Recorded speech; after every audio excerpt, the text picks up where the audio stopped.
She looks all right, doesn't she? But how did we get here? It's been a big battle. Would you like to see it?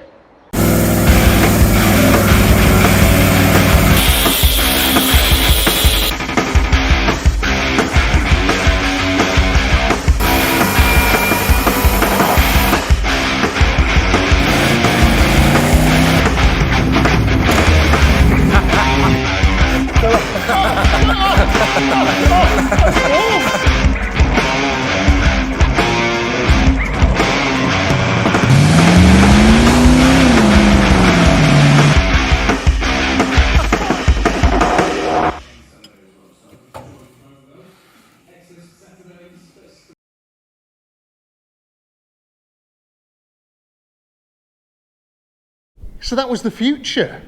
What was it like? Did we have flying cars? Did I ever finish the Morris? Did Ross and Rachel ever get together? There's quite a bit to do on this, isn't there? Should we have a look at where we got up to since we last saw it? Probably, and new cars as well, but that was referred to as lockdown to the UK.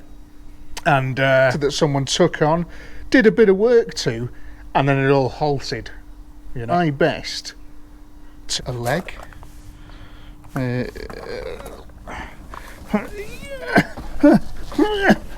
Fuck. Oh God. Oh, it crushed the microphone. Oh. Oh. I'm in. That was really comfortable.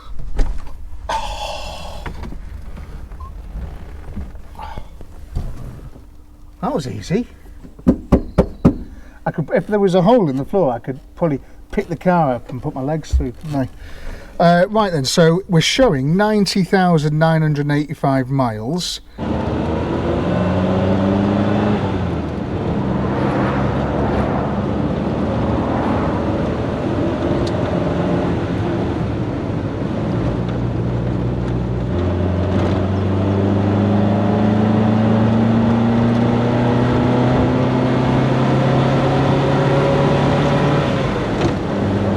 In the first episode, I remember sort of driving this thing round and sort of, you know, checking what worked and what didn't and all that good stuff.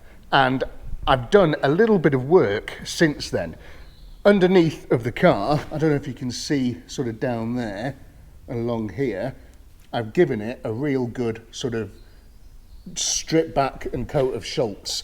I like ruined my floor when I was doing it, but I got some help from one of my mate's sons, and we just stripped all of the underneath of the car and painted all, and I'm hopefully showing you some footage of that now.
Mechanically wise, it's really good.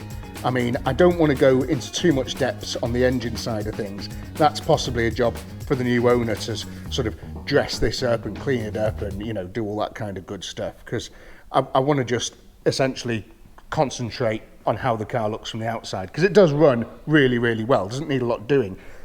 This bit here is the only thing that I really need to replace, because it's probably the original one, proper girling job. So I've ordered a replacement one of those, because remember when we were driving it last time, if you saw the first episode, the brakes were sticking on a little bit, which we don't want. Inside, that seat base, Could do with some more gaffer tape on it. Everything else was really nice though. It just needed sort of putting back together. I've got door cards over there that are very clean. I was also supplied with the car, lots of bits of carpet and stuff and trim bits, so I can kind of make the interior nice, make it really good, finish it off really well. So we'll be doing that at some point. The wheels, well, I mean, these are cool. These are the original wheels, and there'll be a lot of people saying, oh, leave those on because they're originals, but nope. There's some brand new wheels in there, which we're going to put on with some nice new tyres because I want to, okay? And the rest of the job is just going to be prepping and painting, which is quite exciting. So there's a lot of work to do. It does need a lot of prep. I'm going to start with the bonnet, and you can see there's just lots of sort of bits that need attention. The very front edge is the worst, but I'm going to take the bonnet off and we're going to do it off the car. And the reason for that is that it's going to be a lot easier, but also nothing lines up when the bonnet's down. Let's close it. Yeah, sort of gaps wise, I don't know if you can really tell, but we're just like all over the place.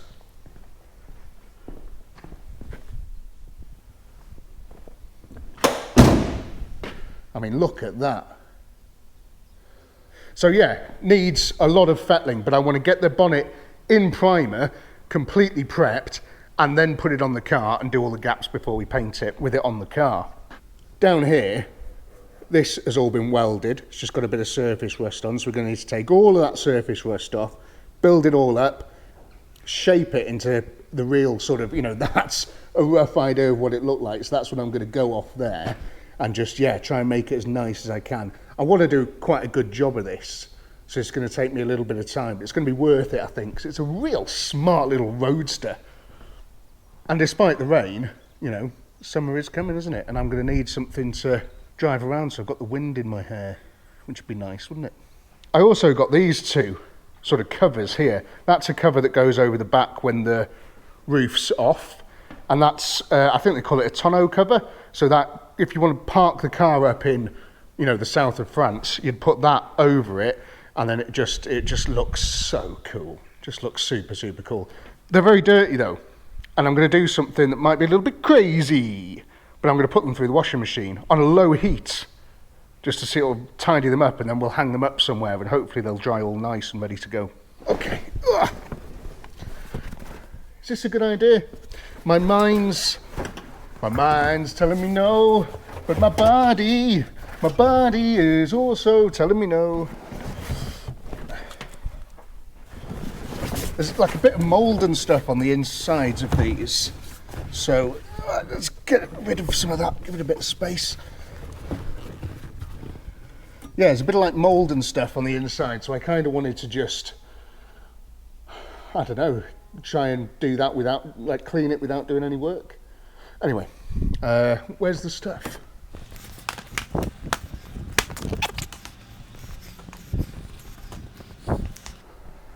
That's where I'm going to put the bonnet.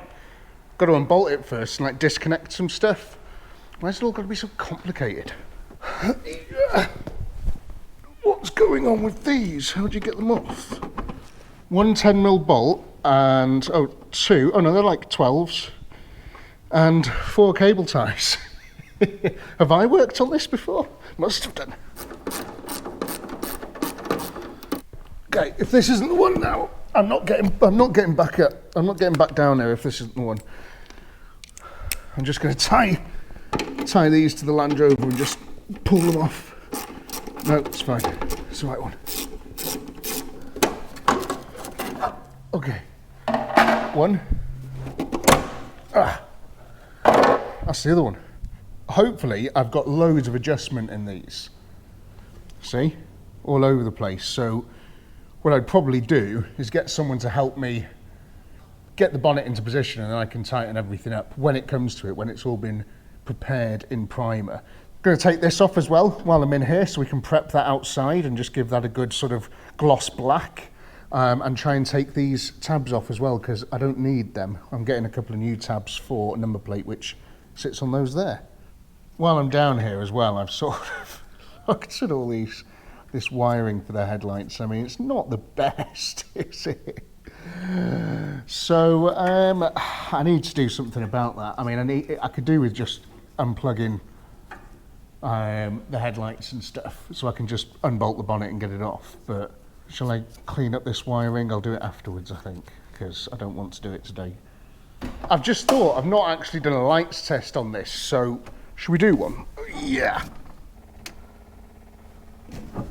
So I think that's side lights, or is it just headlights? Oh no, side lights down there. Okay, we've got side lights. That's cool. That's cool. I think that's headlights, and we've got absolutely nada.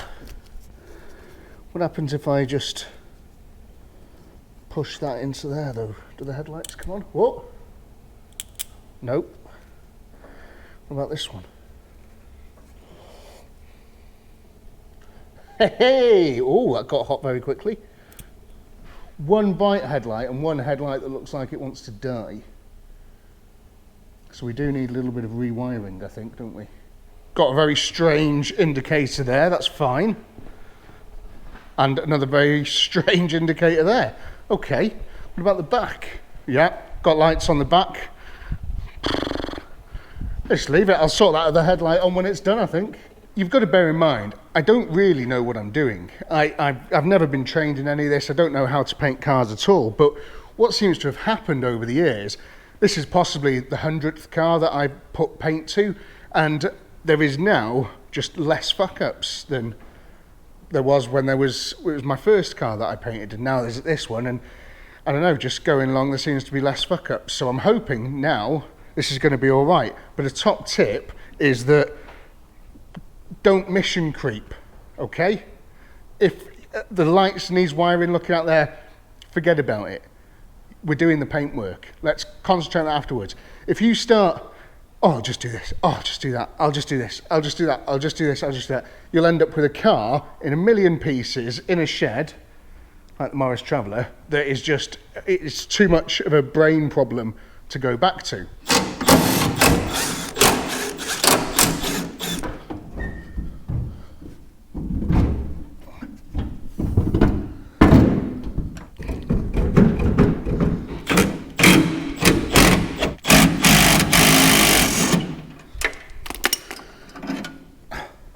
So does it just lift up? How does it work? What happens?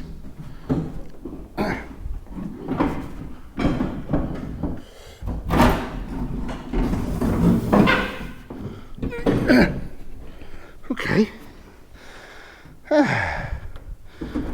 Whoa. Nice. Kind of hoping it falls and smashes the headlights so I get to buy some new clear ones. When this lets go, it's going to be pretty catastrophic, isn't it? Big strong man. I did it, look. Why?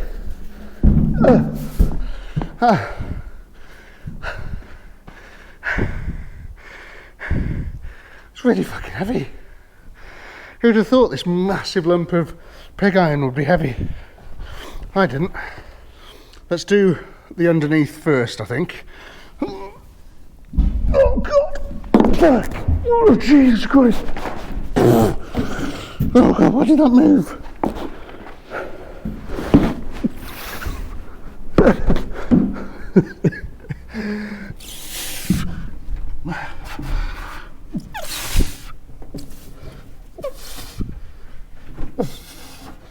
Oh my God, did I do it? Knocked my hat off. Wow. I'm literally just as surprised as you that I managed to do that. Okay, do you have a look? While I get my breath back, here's a Tasty Classics top tip. Keep your hardware where it's supposed to go. Do you know what I mean? For example, this is the bonnet stay, and I put a new bolt on it because the other bolt seems to have gone somewhere. But that's the way this little thing went, so just put it all back together, and then you know when you come to, you know, put the car back together, if that ever happens, then you know how it all works. And it's the same with these. Like, I took that out of that thing in there, So might get that back in its place. So I know that this thing, so that sort of lived like that. Do you get me? Do you follow? So I'm just going to do that with all that stuff there. That trolley is now going to be for Spitfire parts. So I'm going to put everything on there, and just even down to the little bits like that screw that holds this on is just resting in there, and it can stay there until it's ready to go back on. It's upside down. I've pulled these things off, look. These are the headlight surrounds, and they're about 600 different colours, which is cool. But I've got to, sand all those back and make them nice, and then they're going to go back on. And it does mean I can get into all these places here and just sand all this back and just get rid of all this flaky crap and try and get some nice clean metal there to paint to. Same with all this here. And then these are held on in a little bit of a suspect way.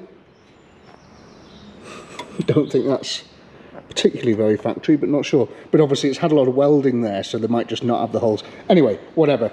I'll unbolt them, sand underneath, paint underneath, and then bolt them back on, so we should be all right. Everywhere else though, it's really clean, really nice.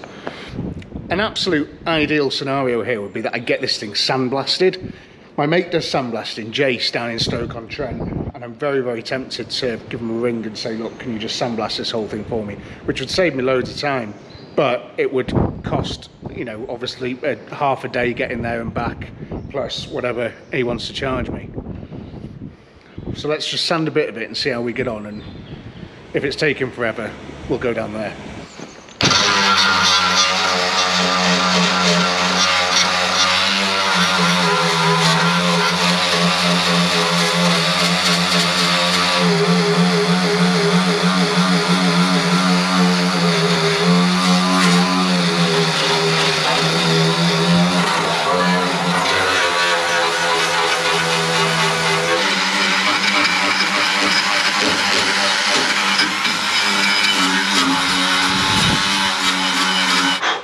It's now the end of the day, and I've sort of just done the underneath of the bonnet, but I knew this was going to be the hardest bit on the car to prepare, so I did it first. And the reason it's the hardest part, I mean, just there's so many nooks and crannies and angles and bits, you know, you're doing a lot of it with sort of Scotch-Brite and just hand your fingers in papers, and that my hands are destroyed, like really yeah, quite a difficult thing to do really. And I've still got to do around these bits as well. I've forgotten to do them, just noticed.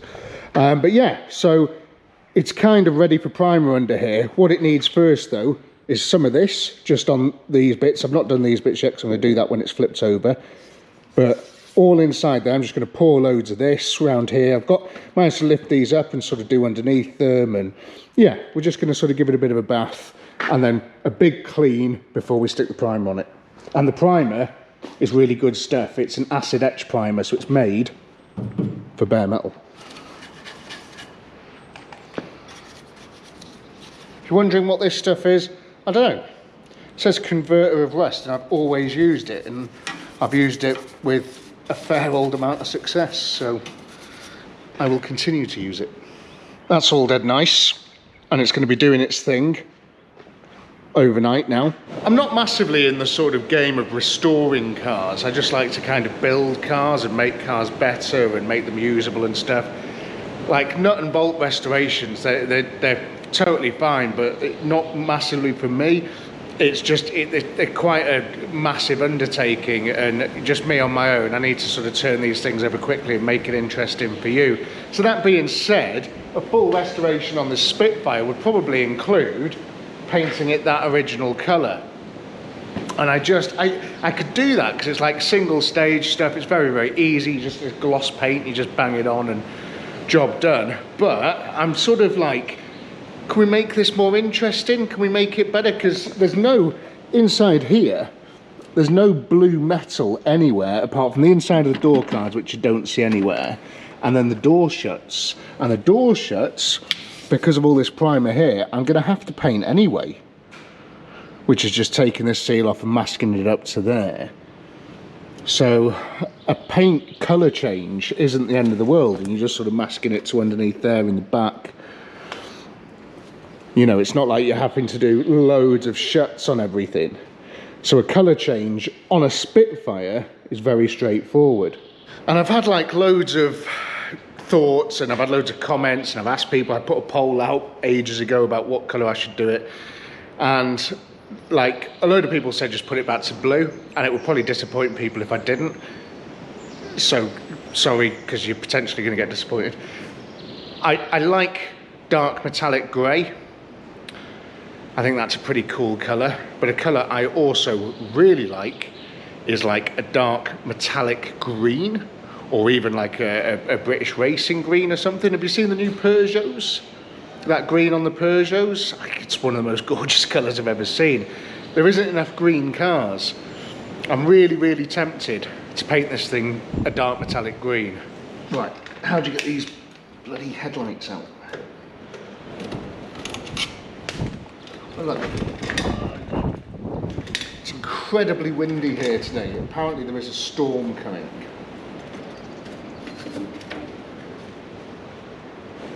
Oh, nice. And as always, just screw your screws back in. It takes 2 seconds and means you don't lose anything.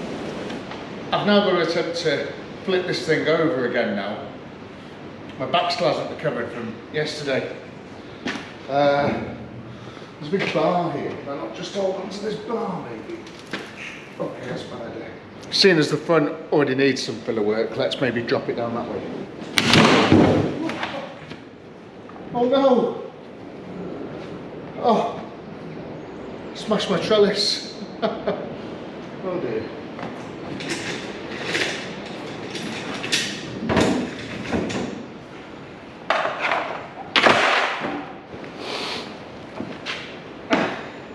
They grow though, these trellises. They just, I planted some more over there ages ago, so I just picked a fresh one.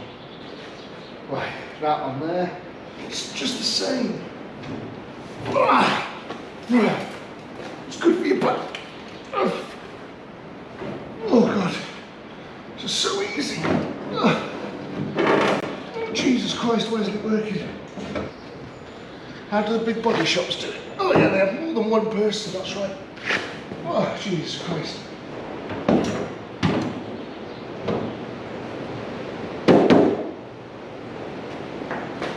God, that's so easy. I've just had a hand lifting it up to much more working height, which is going to be loads better for my back.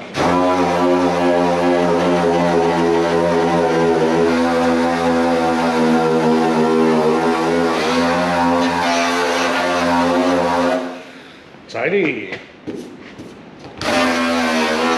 So yeah, that's back to the bare metal there, and there's no flaky bits of paint, so I can just put a nice bit of filler over that and then bring it up to a nice level.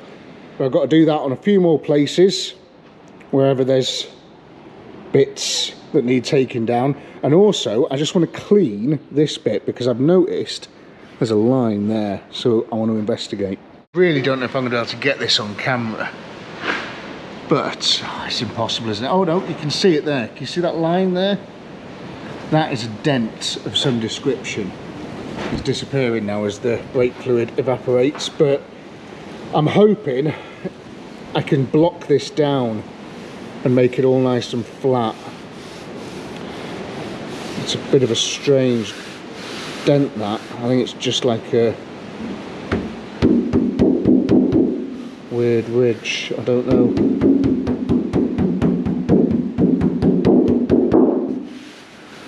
I don't know. We'll see what it looks like once I've blocked everything down, and we'll spray some guide coat over it, which is always a great thing to do.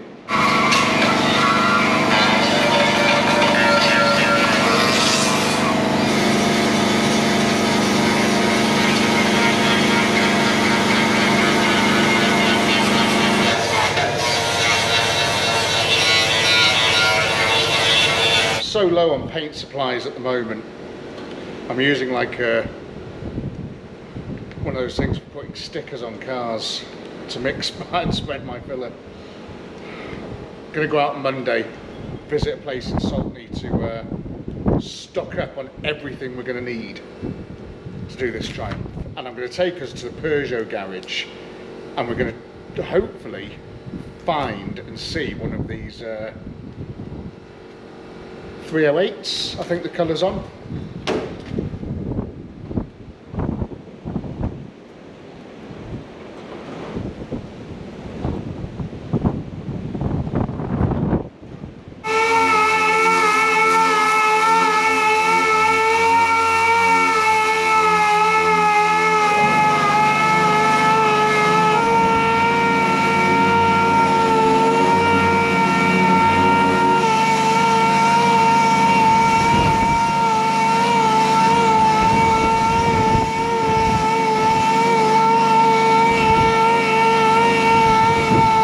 Now, I'm using the block on this bit because I tried to apply the filler with a sherbet fountain. So I've laid it on too thick, which is mess up number 1. Let's see how many of those we get to by the end of this video.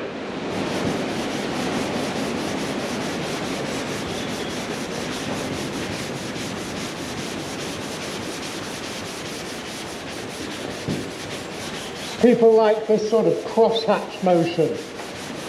Not sure why. So you don't see the lines, I think. Ah. This wind is not ideal.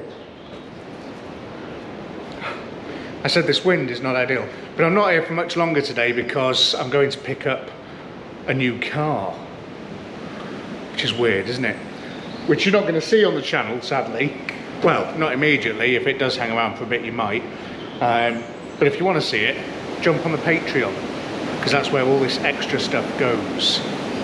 And they get to see all the cars, because they pay me to do it. So yeah, go on there, have a look, link in the description.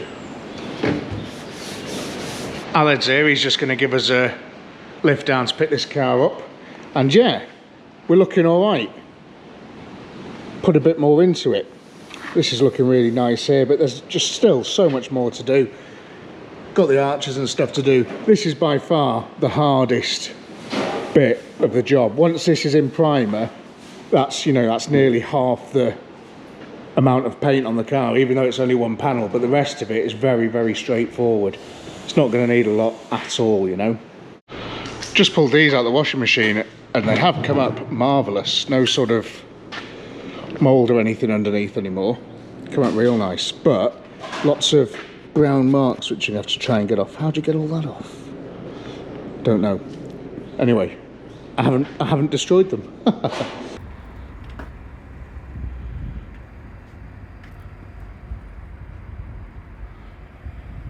What do you reckon? Nice, isn't it? Do you think this would look good on a Spitfire? Don't know. We're going to try and find out the paint code because I really like it. Really nice. Lovely cars. Big Peugeot fan, always have been. But I think that is quite a stunning colour. Don't know how well you can see it on camera. But I really, really like it.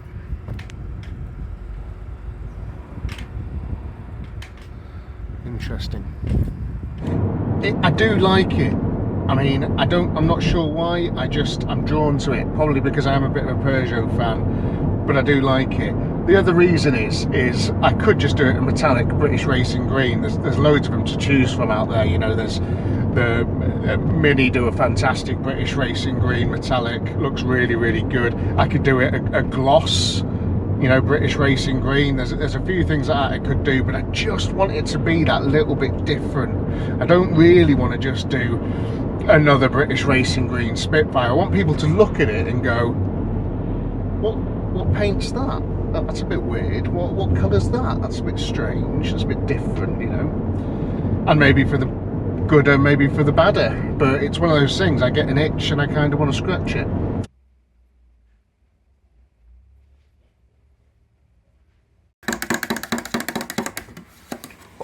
Such a nice colour. Wowee. I'm back from my new mates at M&P Enterprises, and this is what I bought. We have some 120 grit, 240 grit, and some 500 grit of these things. These are sanding discs, 77mm ones, I think. Go on the end of my Milwaukee. Very, very handy. Shed a load more masking tape. This newfangled thing, which is a paint mixing stick, but it's also got these numbers on it, so you can stand it up in the cup and you can measure your measures, which, yeah, it's cool. And then some high build etch primer and activator for it. Now I've got some etch primer in there which is really good, but I haven't got any high build stuff.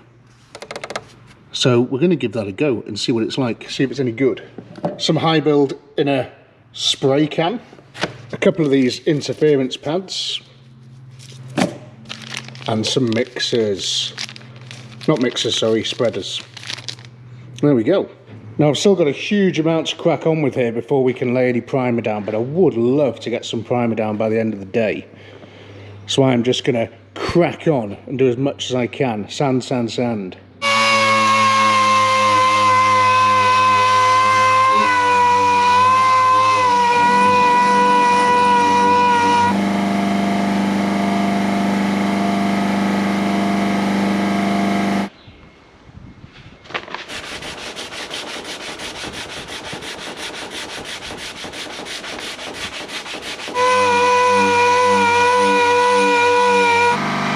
Starting to resemble a member of Eiffel 65.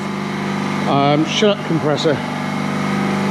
So I've just taken down a lot of the rougher stuff, and it's now time to do another pass of filler. It's probably going to take a couple of goes just to sort of get everything to where I want it, and then I can sand it down. These were a right old pain. Getting that nice and there is going to be a bit of a ball ache, but we can do it, you know.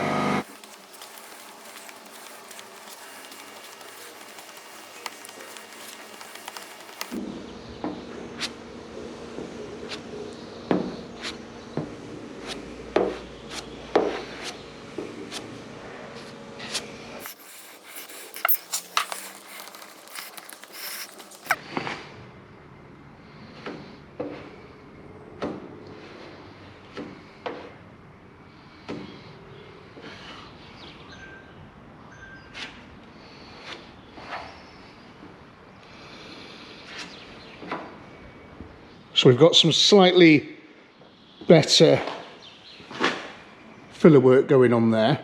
So I've just got to take all that back once it's dried. Maybe need another pass, but either way we're getting there. We're filling in the lumps.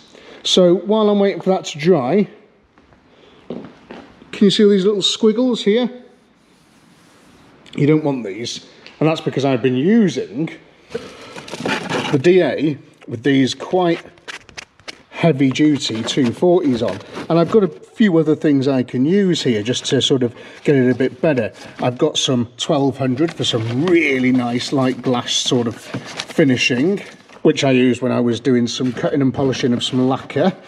In there I've got the next one down, which is your 2000, or next one up, sorry, which is your 2000, which again, super fine and makes it look absolutely amazing afterwards. And then I've got these here, which is your Cubitrons, which I absolutely adore because they just don't leave any marks. And these are, what are these? Does it say? Where does it say? Is it on the back? These are 320. So that's going to take us right down again. And then I'll probably go down to maybe a 600 after that before we put the primer on. And we'll see where it takes us.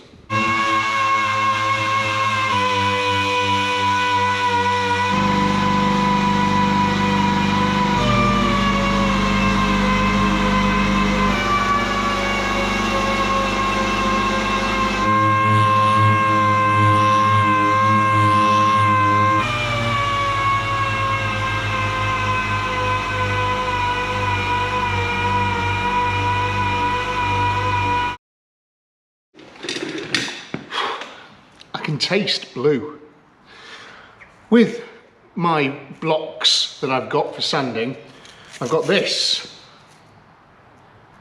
which is a really cool bit of kit, because when you've got arches like this,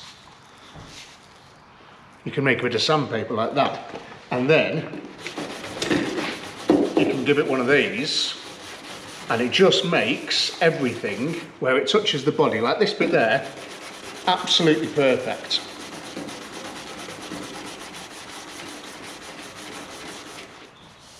Really nice. And you just keep doing that for 6 hours and you get a really nice finish. Oh yeah, proper good bits of kit. Quite expensive. I bought these from America. It's like 100 quid for the set, plus postage and stuff, but well worth it. And then this crazy stuff, 320 I've got on this. Why not? Oh, it's about 1,000 hours later, and yeah, this sort of area is pretty much done. I've just got a couple of little low spots which I need to do something about. I think I'm just going to build it up with a bit of filler, annoyingly. But yeah, she's looking all right. Everything else is looking pretty smart.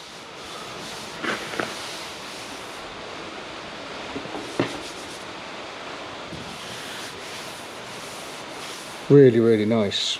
Really getting to a point now where there's not a lot of filler on the car, which is great, apart from all this massive amount here and all this massive amount here.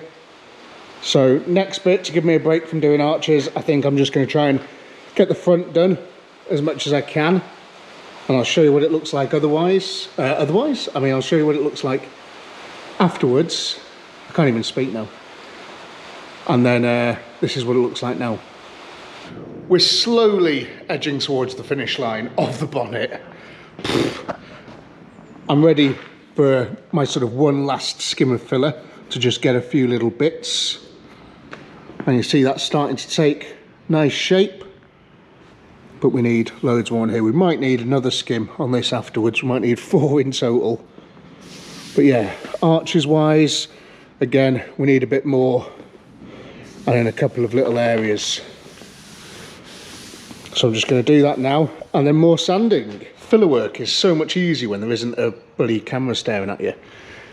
So while I'm waiting for that to go off, I'm going to attack the bonnet again in 800, and we're going to sort of take that, any other little scratches and stuff down left by the last sanding disc, any little squirrely bits, you know. And then we'll do these bits of filler, and then I tell you what, we're almost ready for primer.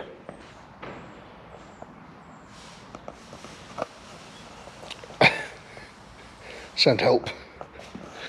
Now I'm getting somewhat closer, and because I'm now not really able to see the wood for the trees because I've been staring at this bonnet for 3 days, oh, I've brought the big guns out. This black that you see here is guide coat, which I bought from Halfords, and it is invaluable for this kind of thing, because once everything's a million colours, it's difficult to sort of see what's going on.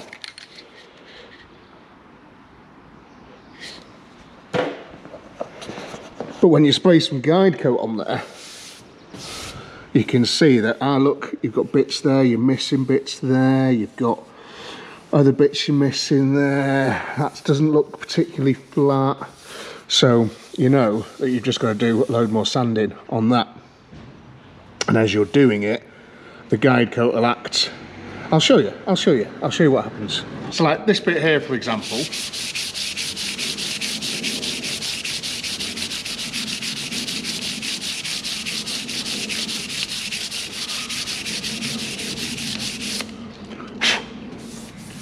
what that's showing me is that these white bits here are what you'd call high bits, high spots, because that's what the sandpaper is getting first. So you just keep sanding until it's all gone, and you do it again, and do it again, and do it again.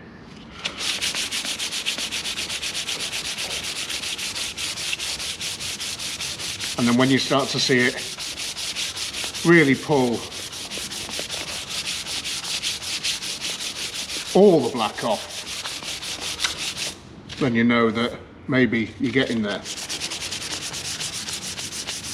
And I can see it there. Now I could either try and sand that, or I can put a bit of filler in it, and I think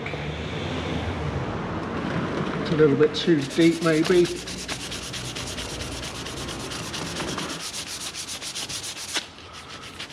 And you can tell it's a little bit too deep because the sandpaper has sanded everything off around it apart from that little bit there. So I can either carry on sanding and get rid of it, or stick a little bit of filler in there. But I'm essentially going to do that all over now, see where we've got high spots and low spots and stuff, and try and make them look a little bit better. It's not going to be concourse, this car, but it's going to be a nice job.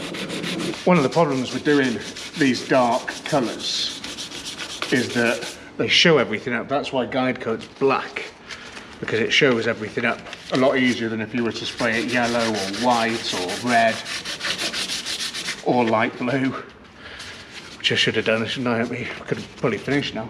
So you do have to go to that sort of nth degree of making everything nice and having that better finish.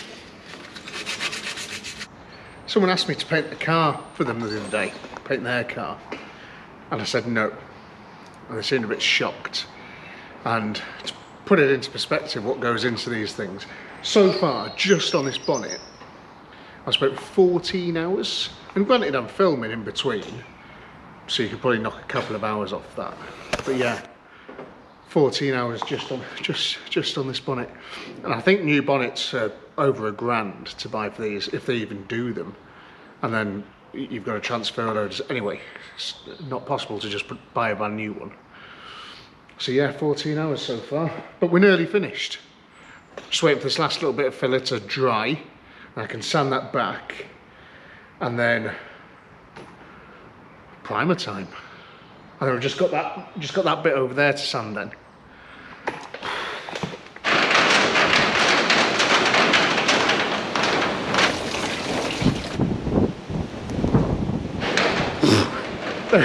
There is some weather happening out there.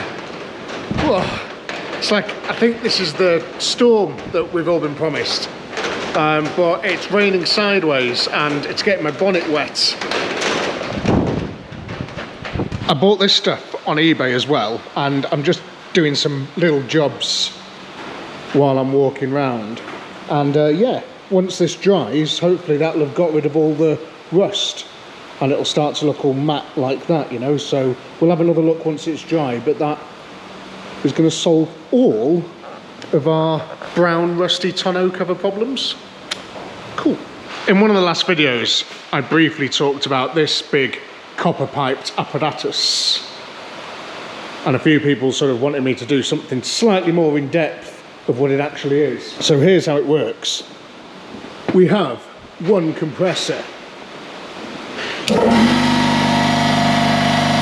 and then if we go over here and look in this cupboard, we have another compressor.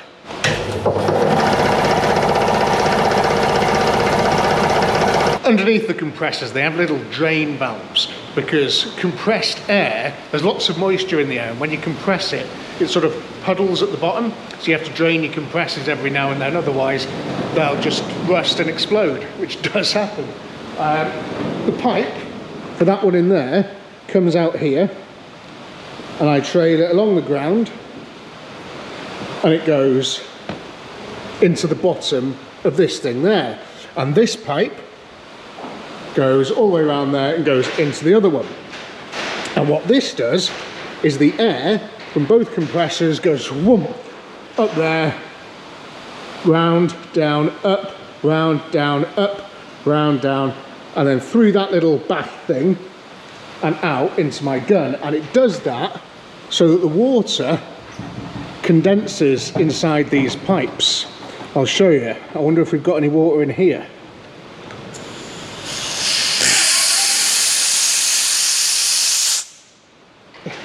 The answer is yes. What about these? So these are the bottoms of these big pipes.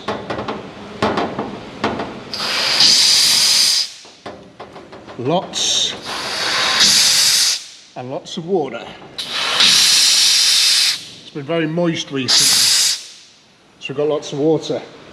But that's great, isn't it? So the air that comes out of my machine, this stuff, is as dry as it's going to get.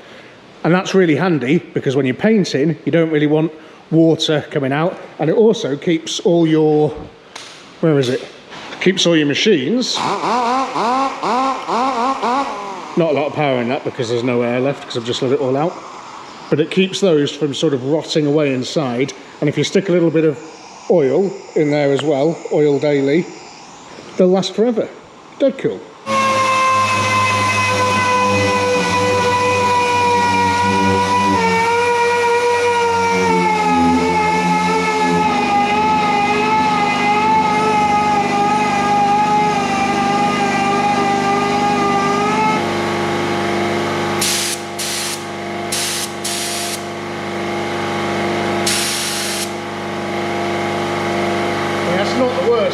It's pretty good. It's not leaking. Oh, no, I just spilled out the edge.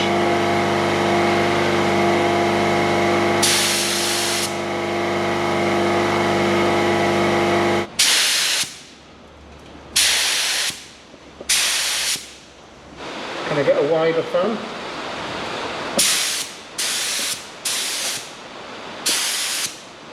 A couple of things I want to test now. I want to test those two primers that I bought and see if one's better and one's worse. I'm worried about the high build. High build primers can be a little bit of a pain in the ass. I don't want to sit there flatting it down for the rest of my life. The other primer that I've got lays super flat, so let's have a look. So I'm just mixing up 100 ml of my old primer, my favourite primer so far I've ever used, which is this Quicklime QP 3100 etch primer. Really good for your bare metal and stuff. Lays very flat. And yeah, bit of a watery consistency, but really nice. That's the activator, and you just do 1 for 1. Pour that into there. Lovely jubbly. So that's the stuff we're about to spray on, and we'll see what it looks like. And this stuff is the new stuff that we picked up yesterday, which was quite cheap and high build, and I'm just interested to see if it's better than this. So we'll do a bit with this now, covering the bonnet, and then we'll do the rest with that, and we'll have a look at the difference between the two. So because I'm actually a scientist, I put a bit of tape in the middle, and we'll do this side as the original and this side as the other. Doesn't matter about the wall around it, it's art or something, I don't know.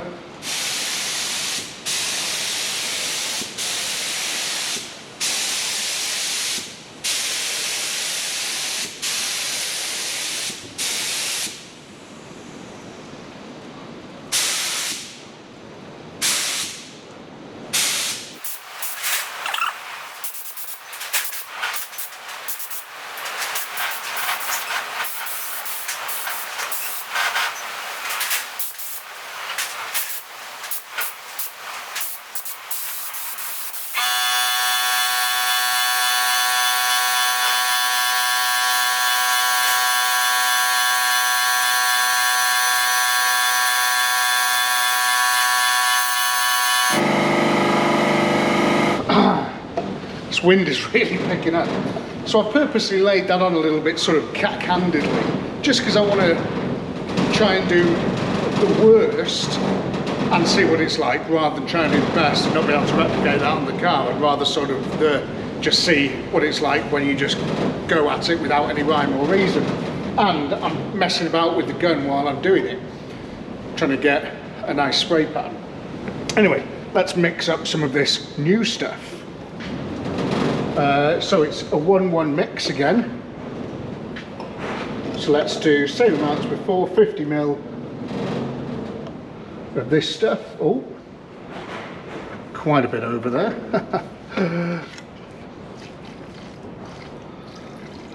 Really interested to see what this goes on like, because if it's good and it lays nice and flat, so you could almost, you know, paint straight over it, then it could be very handy for this bonnet and the rest of the car. And if it, you know, it's quite thick, covers up some scratches and sins from poor preparation, on my behalf.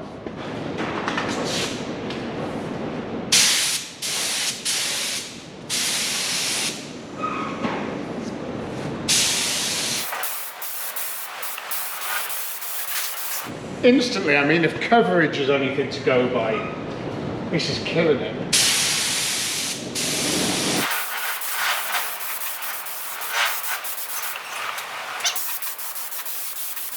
So we'll probably use the same amount of product on both sides there. And the coverage, well, the difference is huge, isn't it? Very interesting. I'm going to use the rest of this on this door here, because why not?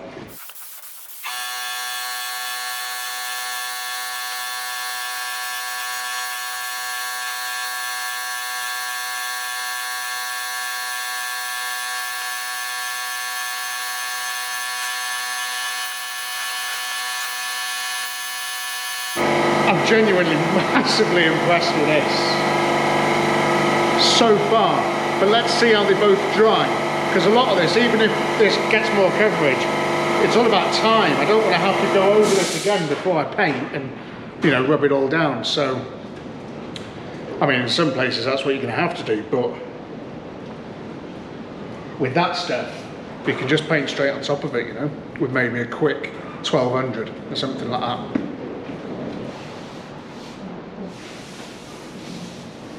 What am I looking for? Oh, look, it's pretty good. It's pretty good. I quite like it. It's very interesting. It has laid super smooth though. Super smooth. And there's some bits over here where I laid it on like treble thick. And it's laid almost like gloss paint. Do you have a close-up look? Now you've got to bear in mind, this panel hasn't been prepped, so there's going to be loads of marks and bits in it and stuff. We're not going for that, we're just looking at how the paint's sitting. And I mean, one more coat of this and it would have been really, really nice. But this one is, you know, it's just one coat and it's ready to go. But yeah, over here, I sort of purposely laid it on a little bit thick just to sort of see how much it could take. But in these bits here and along the top edge, again, it's flat, super smooth. It's really nice. Outcome of the experiment is that that stuff is okay. It's good. I can use it. Do I want to use it? I think I do. I'm beginning to prep this now for some primer.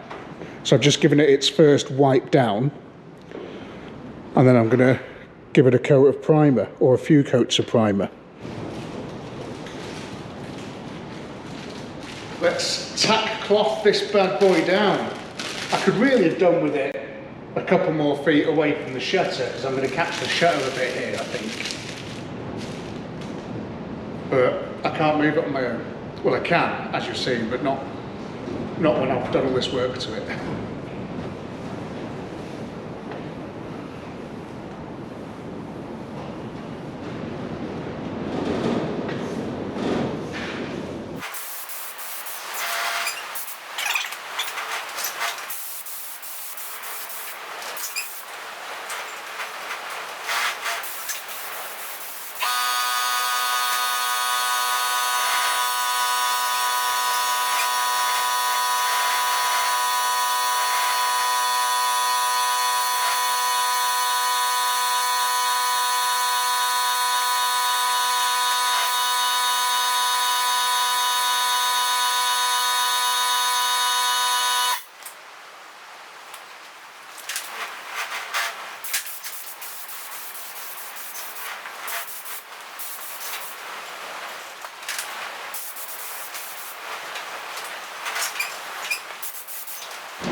So far so good. I mean, I've done a pretty good job of this bonnet.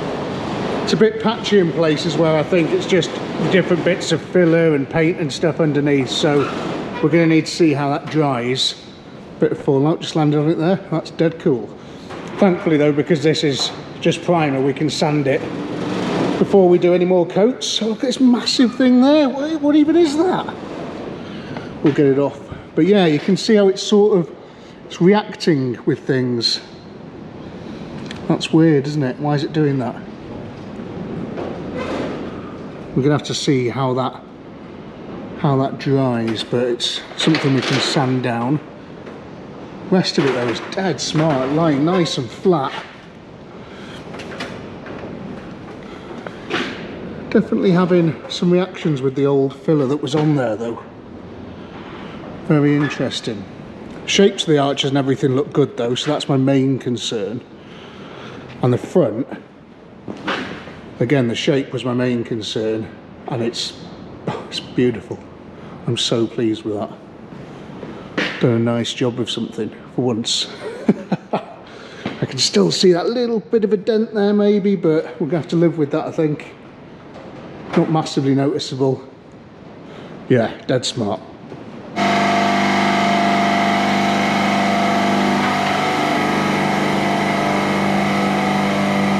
I've just laid down a second coat, quite wet, and you can see it's just starting to lay beautifully, and all the bits that were reacting are starting to disappear, which is awesome.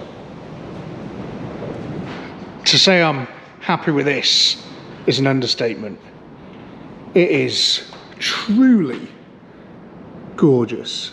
It's laying beautiful, flat, wet. All the marks have gone. When it dries, tomorrow I think, before I flip this over and do the underneath, I'm going to give it a bit of a rub down. But it is just smoking good. Really, really nice. Still, I've literally just laid this down, so it's still flattening. I'll show you when it's dried before I go. Oh wow, what a thing. Gorgeous. Not a bad colour that either. Shame we're not doing it in that colour.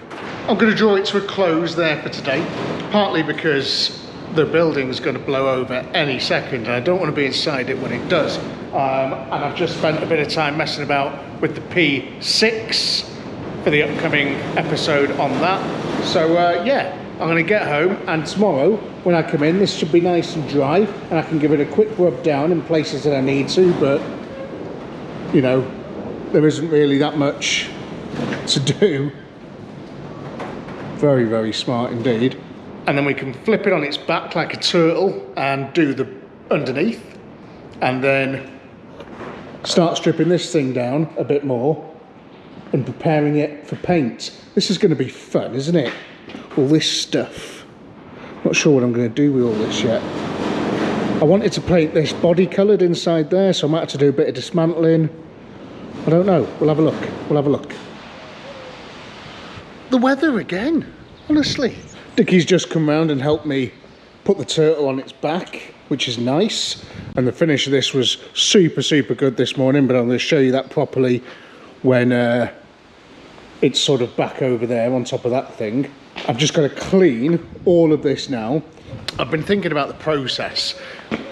I wanted to paint the entire bonnet when it's on the car, but I'm thinking, because the weather's so crap, so in an ideal world, what I would have done today is to get this in primer and then wheel the car sort of out to here where it's light and start prepping the bodywork on the car. But it's just pissing it down again. I can't do it. We're promised really nice weather coming up soon, so I might as well wait until then, because I'd rather be out there in nice weather. I don't want to kill myself doing it in the bloody rain and this freezing temperatures. So I thought, instead of painting the whole bonnet on the car, just again for a bit of fun today, we'd paint the bottom of the car, because then I get to see what this colour's like, and I get to look through my guns and sort that one out and just do a few of the bits out in preparation for painting the whole car. And then when it's on the car, I can leave the bonnet closed because it's painted, and then just paint the top of it, if that makes sense. I don't know. Anyway, let's just do it and see what happens.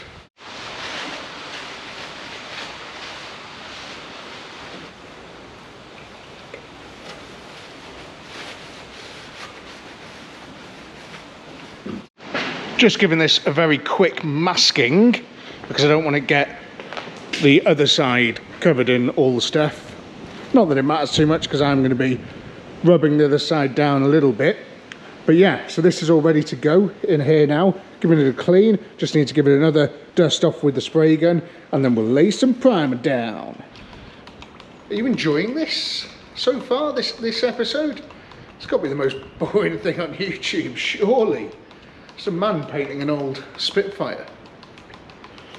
What's Matt Armstrong up to? Sure, that's going to be more interesting, isn't it? You know, because it's mad though, isn't it, how on YouTube, the sort of buying a written off car and putting it back on the road, it's so popular, you know, so many people do it, yet when a big sort of gang of people in Birmingham do it, everybody loses their mind.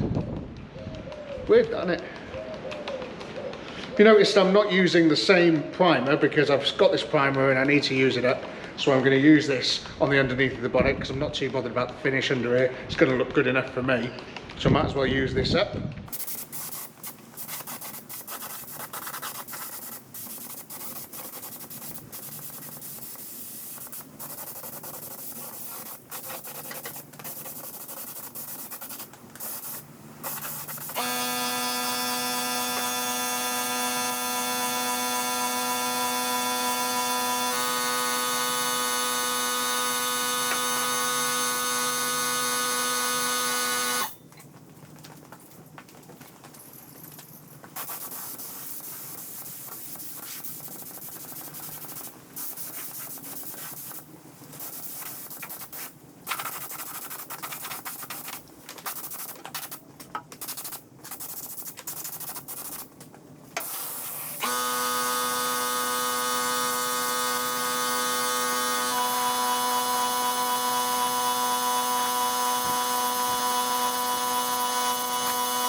Having a can of this well through primer available to do the bits that you can't get into with your gun,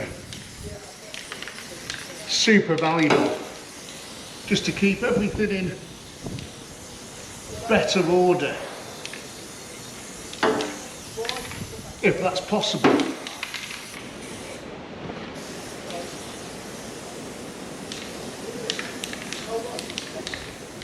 So that now, and I know it doesn't look like there's a lot on there, but this is quite a rough surface, so that's going to be absolutely fine. I'm going to leave that to dry for not very long, and then we'll get some colour on there. While I'm waiting for that to dry, and probably for 2 hours on top of that, these have got to be done, so we might as well do them now. These are the headlight surrounds. I've got some heavy grit stuff on there, so I'm just going to take down the bits that matter.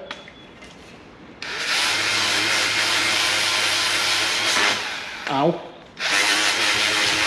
To be fair, that didn't take very long at all to do that one, using the machine and then some of this just to get into the more difficult to get into places. But yeah, should be alright, that, shouldn't it? Where the hell am I supposed to hang these things from though?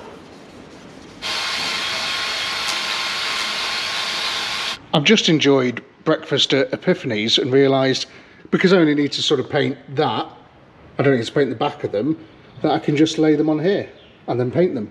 And then I'll take them off and then I'll give this a bit more of a primer, so there's not shapes of these there. So clever. And they didn't take me very long at all to do, you know. Still got to do these bits, because they're a bit rough. You don't really see them, so I'm just going to put these over the wire wheel and then just give them a bit of a spray with black when they go on, you know.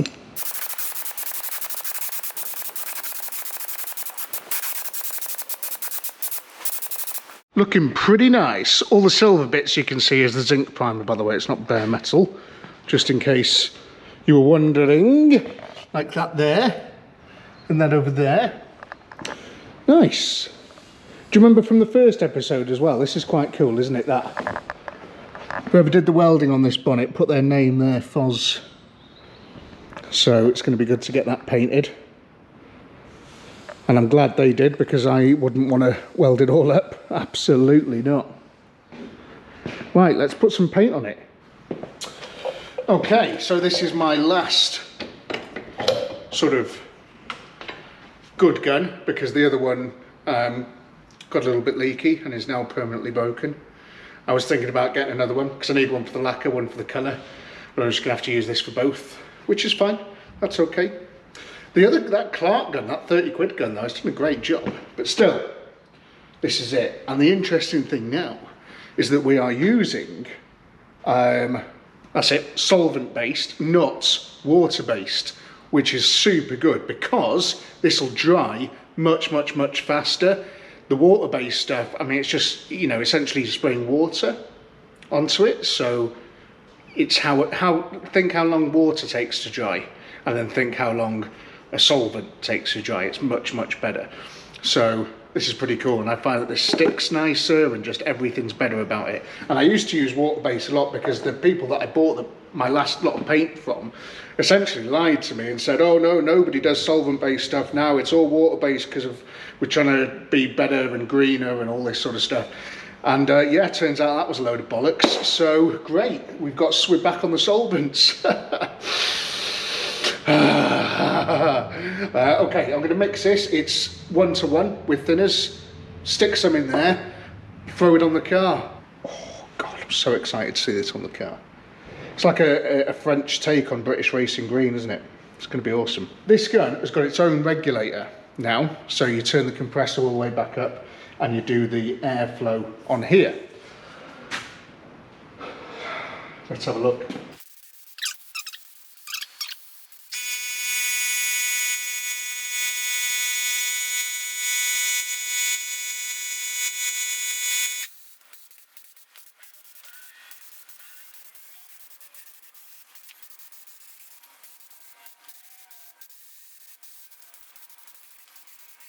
I'm having a real problem with this paint gun. I cleaned it out loads yesterday, and something's just clogging up so badly.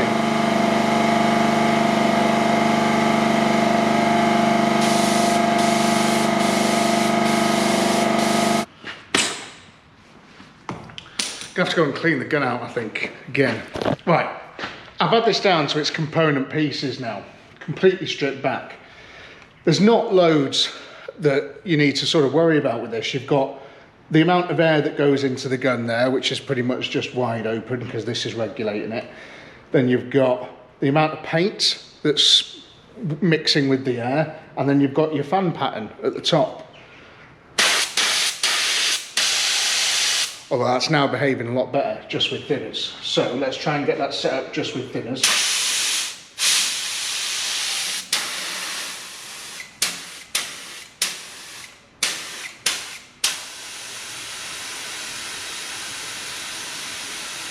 That's nice, that's really nice, okay.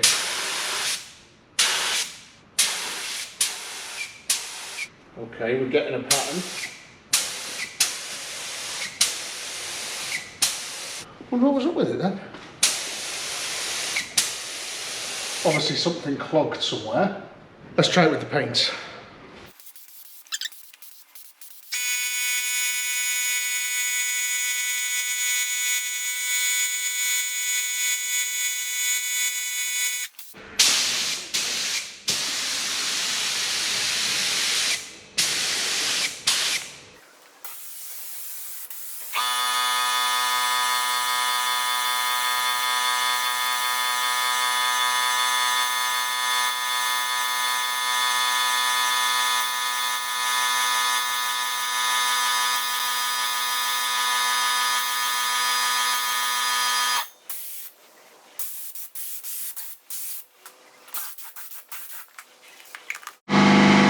Much better spray pattern now.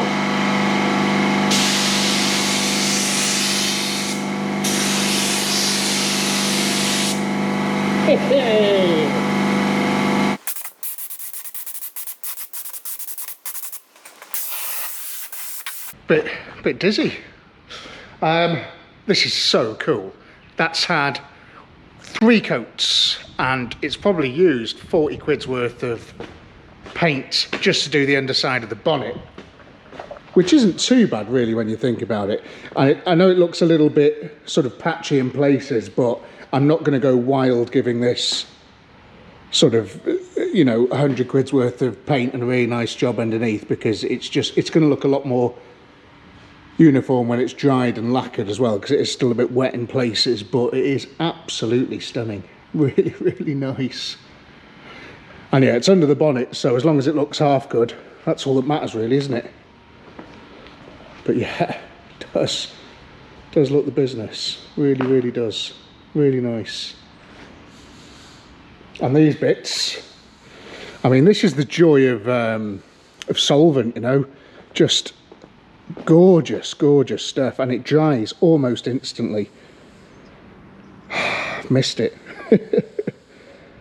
That's really good though. So we'll let all this dry now, and then I'm going to tidy my gun, do a few other little bits, get some dinner, and we'll lacquer it. This is interesting.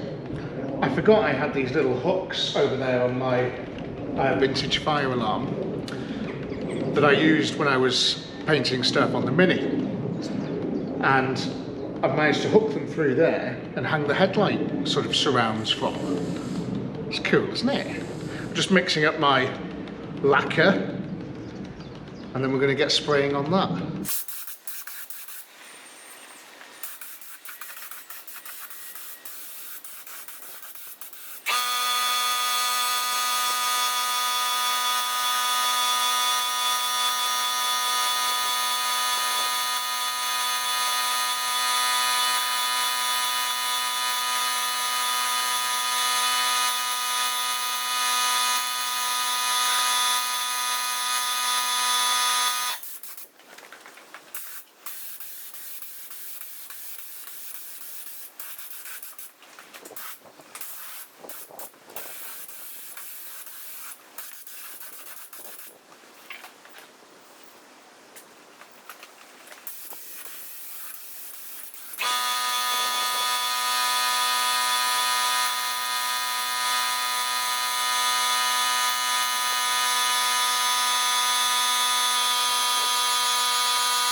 Totally in love with this so far. Lacquer's going really far as well. That's one coat. I'm just going to leave that to sort of get a bit tacky, and then we'll hit it with the rest of this, and then I'll probably do it. Prepare to lose your underpants. Fresh out the gun, baby. Oh my days. These things are... Look at that. Golly. This is a real nice job. There's a lot of big YouTubers that have done some painting on cars recently. And I mean big YouTubers. And, you know, I've never been taught to do any of this. This is all just like trial and error and just trying and trying and trying. And I mean, well... It's not bad, is it? Credit where credit's due, like. You know, it's all about like these bits and stuff here, looking really smart. Really tidy, just nice. And you know, this is bits that you're never going to see. I'm going to have to get Dickie over to have a look, I think. He's going to like this.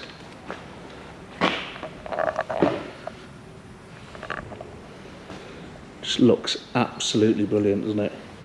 As it properly dries, they're just getting better and better. This is, you know, if I can achieve this on the whole car, it's going to be zero cutting and buffing. Oh, so happy. I've just pulled all the masking tape off and we're looking good. So I'm going to leave this now until... So it's Tuesday today, I'm going to leave this till Thursday. Oh no, it's Wednesday today. I'm going to leave this till Friday, because tomorrow I'm doing another short video on the Passat and the Saab. head to head for the Tower of Power, and I need to have a big clean and tidy up in here and do all that good stuff. So that's my day tomorrow, but Friday I will be back onto Spitfire.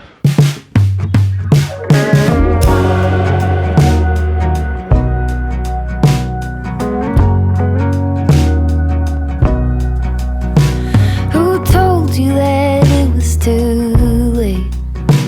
When was it that you started leaning that way? 4 tires cut into the clay.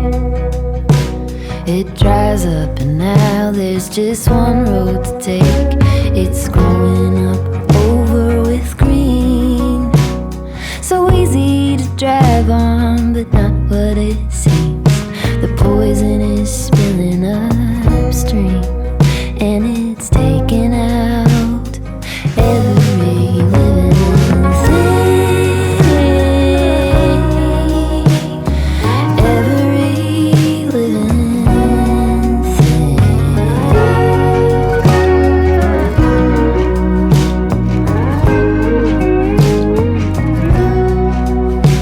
Who told you that you were no good? There's no use in trying, and even if you could, it wouldn't come out like it should. This stubborn kudzu just covers these words. Could you listen to somebody else? Will you only drink from the thoughts of yourself? Are you under the canopy spell? You dig in your heels and spread the disease. You're spreading the disease.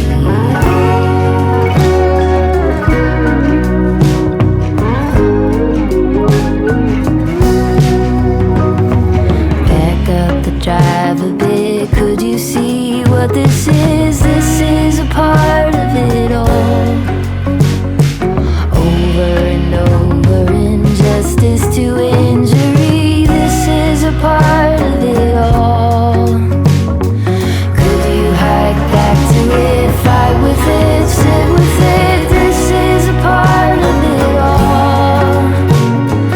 Ask around, be aware, make peace with what is there. This is a part of it all.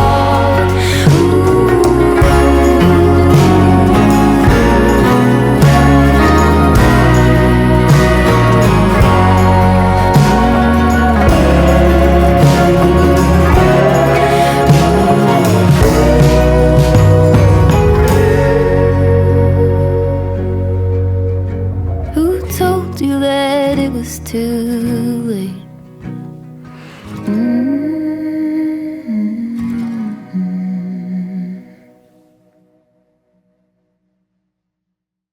It's another day. It's incredibly windy inside, which is bizarre, isn't it? Rob came round and helped, and I'm getting close to where I'm happy with this, but not totally happy. It's got a million different areas of adjustment. There's 2 there. There's 1, 2, 3, 4, 5, 6, 7, 8, 9 in that corner. Another 9 in the other corner. There's some over on that side there. There's just a lot of adjustment that you've got to get right before the bonnet will sit nicely. And I'm almost there, but the front bumper's not perfect. I'll show you. On this side, we're just looking, you know, the dog's danglies. This is just going to go in a bit, which it will with the catch, but we're looking really, really good. And that there, again, fantastic gap. When you come around here though, we're still quite a bit out there. And we can get it back just that little bit further, but it means dropping this bit of the bonnet, which I can't quite do because of the bumper. Because of where it goes here, it's been marking it. Thank God I didn't paint it. So I've got to take the bumper off, try and get the bumper to go back so it sits further in here. Like you see that there? The bumper has to sort of do the same here. And then once I've done that, the front should not hit. I can lower this, which will in turn close that gap. It's very, very complicated. It's very, very time consuming. So this is where I'm at now. I've got that, I can't get any further back, but it's pretty good. It's pretty flush, pretty even. When the catch goes in, it's just going to hold it all a bit tighter and nicer. And the most important thing is it's fairly even on both sides. And again, the catch is going to sort of pull that in a bit as well. So these bits have been adjusted. Yeah! Those things, I don't know if you can see those. Yeah, they've been adjusted, so they're right. Once I tightened a few things up on the front, it's become glaringly obvious where the problem is. So see there, can't get finger in there. And see here, could almost get my whole hand in. Massive gap, no gap. And again, this is the bonnet to the chassis. Now, the bonnet is the right shape, it's the right length from bit to bit. And up here, the gap is the same all across the top. So this is our problem. And there's just not tons I can do about that, apart from cutting this bracket off and bringing it forward, or building a couple of spacers, which probably sounds like a bit less work, doesn't it? So I'm going to have a look into that, and then we can get that. But ideally, I want the bumper to go back, not more forward. It's not just about it being even, it's about it not catching the bottom of that as well. So maybe it is a case of having to take a bit off this. Oh God. This weather, it's just such a nightmare. The floor's soaked now. All my tools, everything's soaked. Just been round at Dickie's, just talking to him about this bumper, and we're thinking of shaving 10mm off that. And the wind's just been blowing the rain in. Oh God. And the further back you go, the less light you've got. What a pain.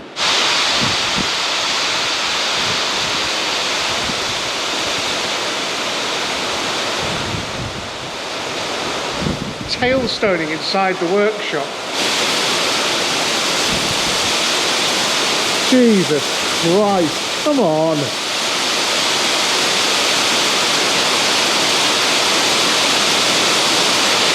Can't hear myself think.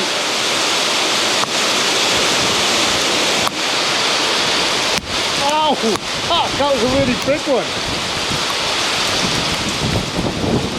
What am I supposed to do?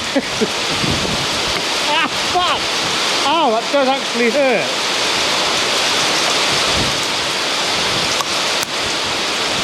We're kind of getting to a position where I can stop messing about with this. The bonnet is fairly equidistant on either side, across the top. All the sort of bits that are going to really make the difference when you're looking at a painted car. And the main thing is this bumper line here to the bonnet, which is now the same on both sides. I put a big spacer in there. I did very nearly put an angle grinder to it, but I stopped myself. So just use a spacer instead. Now, the plastic bits that go underneath, I can put holes wherever I want on those. So they're gonna be bolted up, and then these are gonna be bolted to them, and I'll get a really nice gap there. And it's the same on this side here. When they get bolted up, they'll sort of close that gap up like that, which is nice. But I'm not going to bother doing those yet, because I'm going to paint those separately off the car, and then we'll get them bolted on. Whew. What a mission. I mean, I'm not 100,000% happy with it, but I'm happy enough to sort of send it. And I've raised the bonnet. I couldn't do anything else. I've raised the bonnet.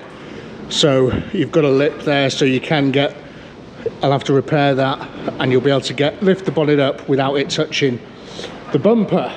It's all sort of par and course for repairing, you know, very old British sports cars.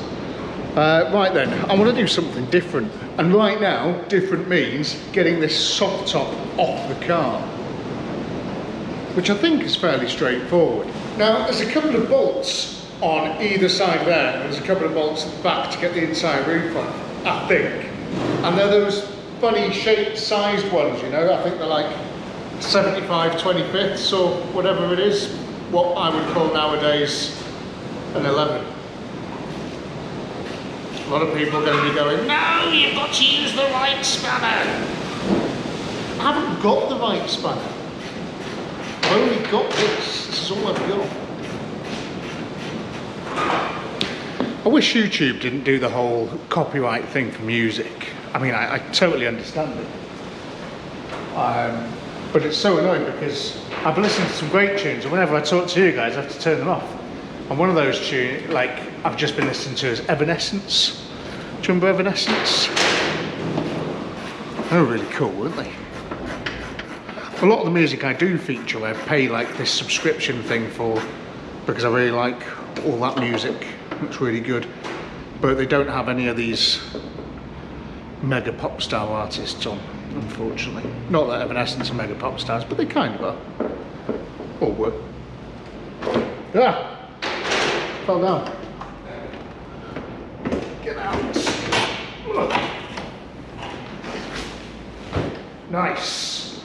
That looks alright in there. So what's these then? Right, I think that's just a clamp for the back. So you unbolt those, which of course is a different size, and then quite simply lift them off.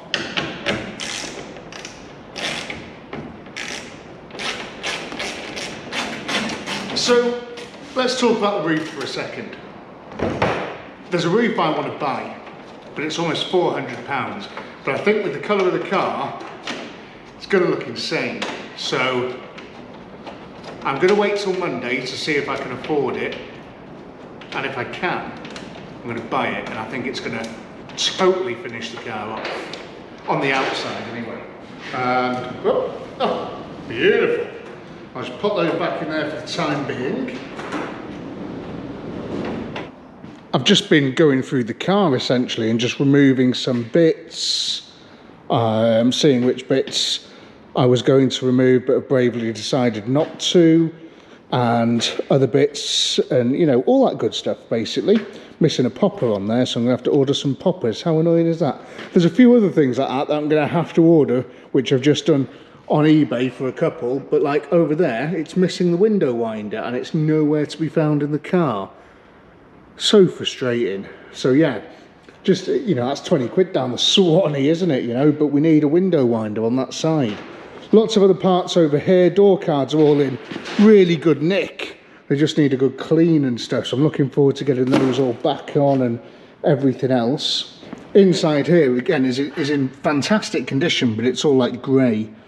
And there's panels and stuff to go on, but what I'm going to do is I'm going to mask some stuff off, and I'm just going to spray inside here as well. I'll give it a quick Scotch-Brite, and then all up the back of this as well. We'll give all that a good clean and give it a paint, which would be nice. And then yeah, the only other things I've got to sort of remove now, everything else I'm just going to mask and clean. And then we're going to get in here, and a few bits I'm going to just sort of spray black just to sort of match everything else. We're not going to spray inside there because it's going to be difficult to mask that, so I'd rather just mask it quickly and then just give it a nice rub down and spray black instead of trying to put colour on that. It's not going to be easy, but yeah, around there is all going to get colour. All of this is going to get colour, so it'll look all nice. And then the doors as well, we'll probably go up to roughly here with the doors, but again, just loads and loads of sort of quite intricate masking. And we'll take these off and these seals and stuff. All the door seals were rotten, so they've all been binned, and the boot seal and stuff, so we'll get brand new ones of those. It's going to be a nice little respray, you know. We're not going for a nut and bolt restoration here, we're just going for a very, very nice Spitfire, and I'm hoping at the end that's what we're going to get. Might get some new ones of these as well, because these are pretty baked, I would say. Pretty bad. Is this easy enough to remove? That's riveted on there, so yeah, that's I mean, I could re-rivet it, couldn't I? But you start ending up doing mission creep, so we'll probably just leave that. And I'll just pull these off as well. Pretty straightforward. Not a lot left of the old girl now, is there? Now I want it to be sort of known that I have been giving serious thought to sort of debumpering this old Spitfire in a sort of, is it like Sebring fashion? If that makes sense. Like, I don't know why I'm thinking it's called that, but it might be. If you know, let me know. The back would be dead straightforward. You just, you know, do a little bit of, couple of welding patches and cut a couple of bits off, and it would be very, very straightforward compared to the front. The back, dead easy, but the front, because you've got these massive sort of bits of chassis and stuff, which again, you could cut them off and you could just put those plastic things on, but how, you know, what are you going to make up this massive gap with around everything from where all the grill and stuff goes? It's just a huge gap like that. So I don't know, the front would be a lot more difficult, so I'm not going to, essentially. There's the old bumper there, which I'm going to clean up and get put back on. Everything's out though that I want to take off the car before I paint it.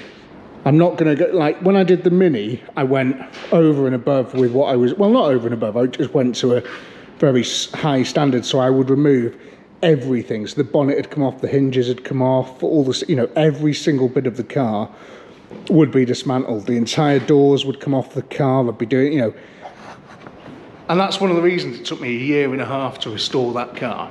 You know, it's no joke doing it on your own. You know, trying to keep all that in your head, where everything goes and stuff. So this one, I'm going to do a nice job of it, but I'm not going to sort of go to massive extremes. I can definitely do a nice job without removing a lot. And I mean, like the window and stuff, the windscreen's perfect, so, you know, we'll just do a nice masking job and things, like whoever's painted it before has done. And nobody's noticed that, have they? So we'll crack on, we'll do the same.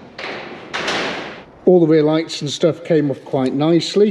They'll all clean up. You can see, like, whoever painted it last, and you can see there, whoever painted it last painted it with the lights on as well, which is pretty cool. So I mean, I am going to slightly larger extremes, and remember, get all your nuts and bolts back where they go, like I've done with everything, and that'll make it super easy to put back together. Do you want to see something cool though?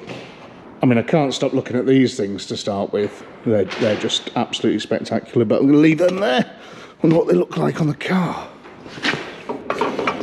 Oh wow. Oh wow, this is going to be a special car, isn't it?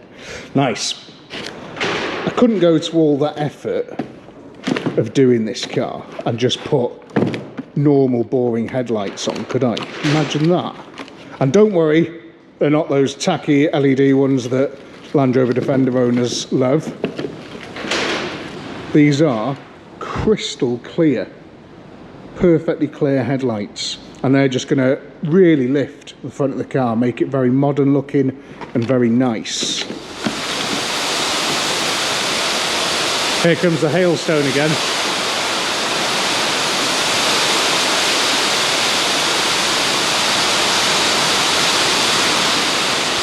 I also found this as I was cleaning everything out.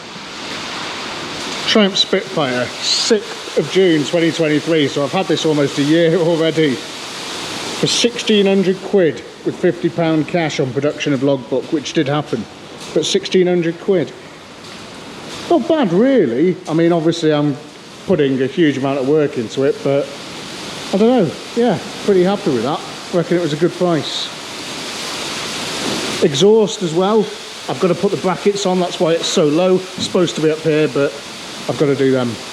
The weather is like infinitely better than it was yesterday, but yesterday was really bad. It's still pretty windy today, but at least it's not raining yet. Now, we're almost coming to the end of the first part of the Spitfire trilogy, which we're doing. So we're going to have one part today on Friday, and then tomorrow get more beers in, because there's going to be another part, and potentially, if we need it, there's another part on Sunday. So yeah, all I want to do today is to get this thing, you just got to sand, you've just got to start. I don't want to be at the front anymore because I'm bored of over here. I want to be at the back, and I'm just going to get the machines and I'm just going to sand all the way forward until we get to, until there's nothing left to sand. I've covered up the interior with this Ghost, and yeah, with the eye holes still in it, so all the dust will go from there. But that's, I mean, you're going to get dust in there anyway, so who cares? It all needs cleaning and stuff afterwards anyway. The boot lid looks pretty flat and pretty nice. So I'm just going to get the DA on it and cut it right down. And then we'll do this back panel, and then we're going to lift the boot up, and we're going to sort of give all this a good clean, get the stuff on it, and yeah, make it all nice in there, ready for some paints. I had a look yesterday for a few little things on this car. My spend for the interior and exterior and the hood and a few other little bits, you're looking at almost £1,000 so far, which is too much money. All these little holes here, these are where the clips go in to hold the door card on. Just for replacement clips, you're knocking at, you know, you're looking at sort of your it scares me to even say, but £60 for clips. So I might not do that, and we might fit them a different way, I don't know yet. But yeah, I bought a couple of other things like the cappings that go on here and stuff, so it should be quite nice afterwards, but there'll still be plenty of stuff for the new owner to do, I think. Hopefully we'll be taking care of all this bit though, you know, all this stuff. I am also ordering a new set of these so we can drill these out and put new ones on. I remember asking this fella a while ago what the best way of doing whatever it was I was doing at the time. And he said, well, the best way to do it is to just start. And that was quite profound, what he was talking about. Because yeah, you've just got to get. So if you've got a project car sitting there at home and you're like, oh, I can't really do it, just go out and start it. Just do something, and it'll happen. So I'm just going straight onto the 600s because we haven't got loads to do on this. There's a couple of bits where it's going to need a little bit of filler, but we'll just get straight onto these first and just take down what we can.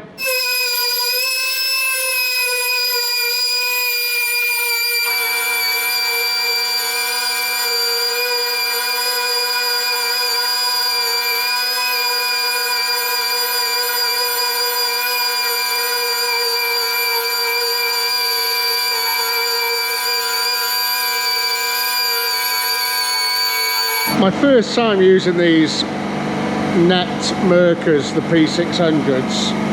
I've just switched up to an 800 on my old Cubitrons, which I do like, but they're okay. I mean, I'm not sort of totally enamoured with them. I've also got a 500 on here, which I'm using to dig away any sort of really bad holes and stuff. Like, do you see that there? That's pretty rough.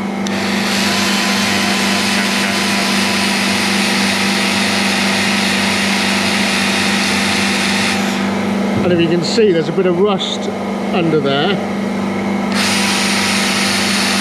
So you've got to do this until that rust disappears, you see.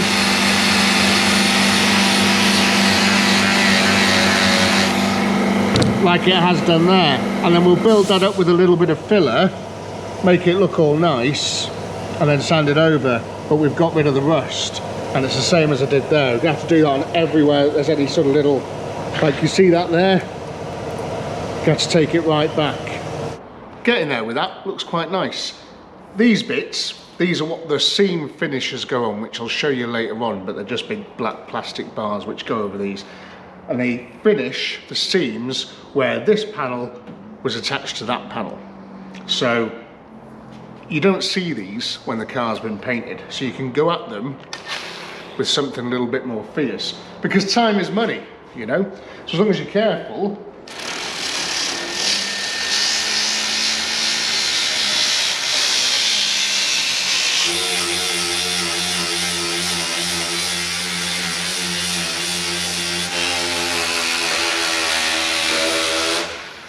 where's my mask? So as you can see there, it's all about getting rid of anything that's sort of flaking, you know? And then my paint's going to stick really nicely to that, but I've got to make sure that is all flattened out nicely, otherwise you're going to see all these ripples. And then bits where there was a big scratch there, a big crack. So again, taking all the paint away, so you're left with that nice feathered edge, bit of filler, and then you can sand it like you would the rest of the panel. But there's loads of little bits like that. It's just about taking your time and getting it done. And you've got other bits like these here, which it's going to be difficult to get the sander in, but you do need to clean them up. Little scraper or a flathead screwdriver. and really get in there and just scrape it all away. Again, the finish on these, you've not got to worry about because a big bit of black metal goes over the edge of it, but you have got to get anything flaking and crap off. You know what I mean? See all the paint flaking around there? It's what we don't want on our paint job. We don't want that paint to be flaking.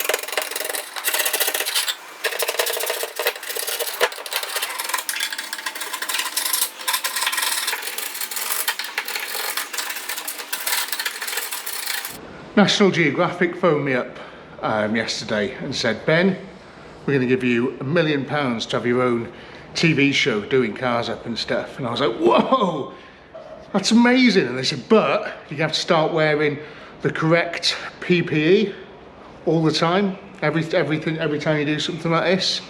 And I was like, keep your £1 million.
Just good, clean fun, isn't it? Apart from the fact that it's not clean and it's not fun. There you go, look. Underneath there, I don't know if you can see. All nice, that'll do for me. Nothing too special on the back, but that's all nice and smooth, ready for paint. Just gonna go over this with that machine, and then we're nearly done up here. Got to do in these bits as well, where the rubber seal goes. In here, I don't know how I'm going to do in there. I'll think of something, and then up in there, and then round there. We've got a lot to do, you know. Did actually forget that I own this. This is a finger sander, and it's going to be ideal for getting in and around this boot shut here. So I'll show you how it works.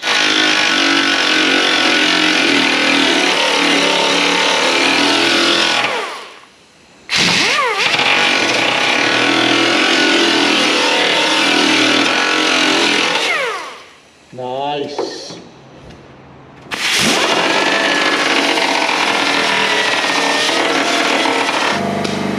This is awesome.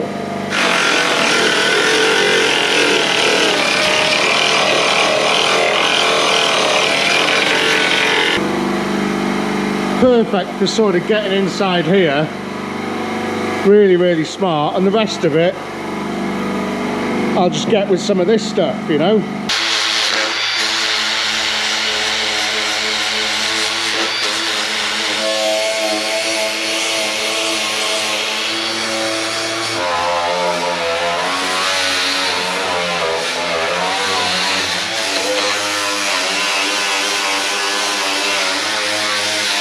These markers, I've only used these for this.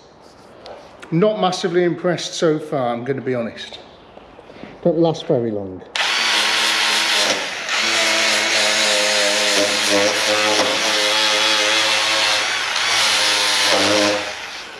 Not particularly hard wearing, do you know what I mean?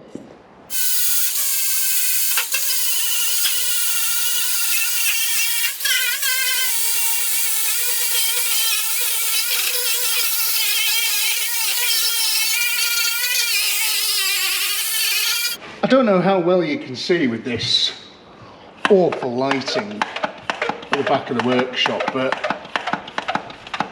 we're covered in what looks like oil, which I need to clean off before I can sand this bit.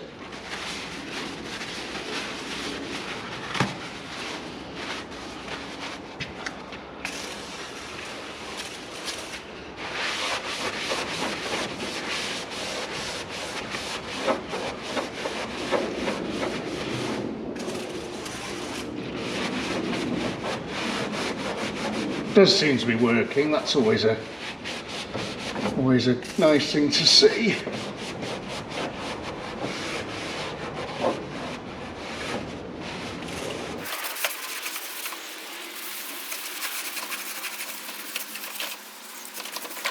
How many reactions am I going to get with this bit of paintwork?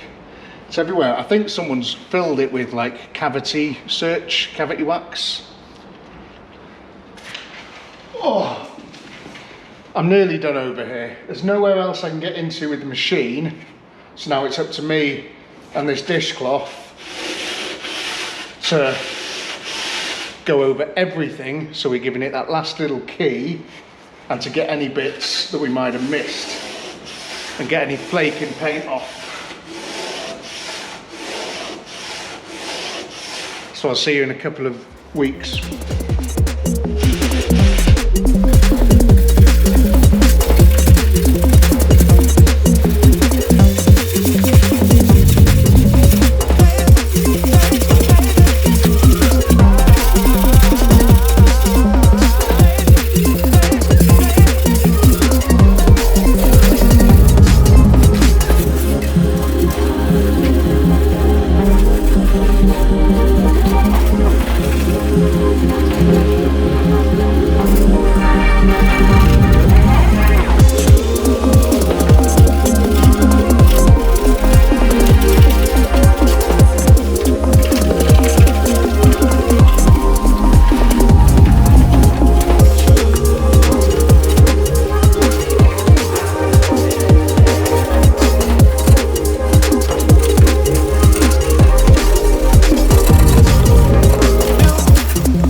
Really starting to crack on with this now. Everything from sort of there and inside and the boot lid is done, apart from a bit of filler work on the boot lid. Now it's time to get into this panel here. Now this is another reason why I want to remove these things, because there's all rust and stuff behind that, so I need to completely take it back. And this one was supposed to have one, but it didn't have, and then there's just a big load of crap underneath it. So I'm going to drill these out now and then start sanding this bit. I think these are just riveted on, yeah?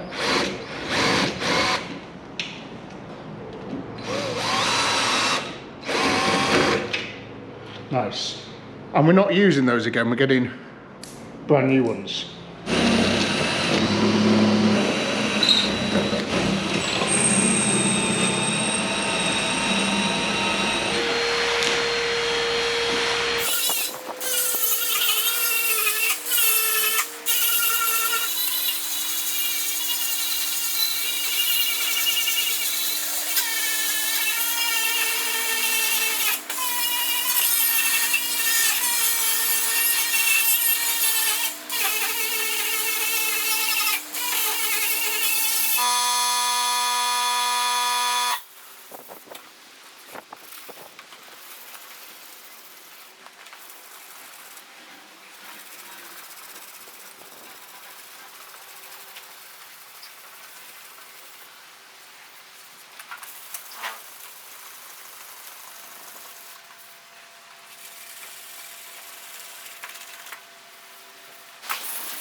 Bloody hell, look like I've been tossing off a Smurf.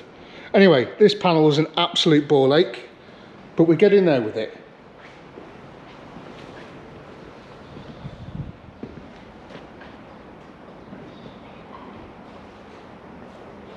Time for the QPs.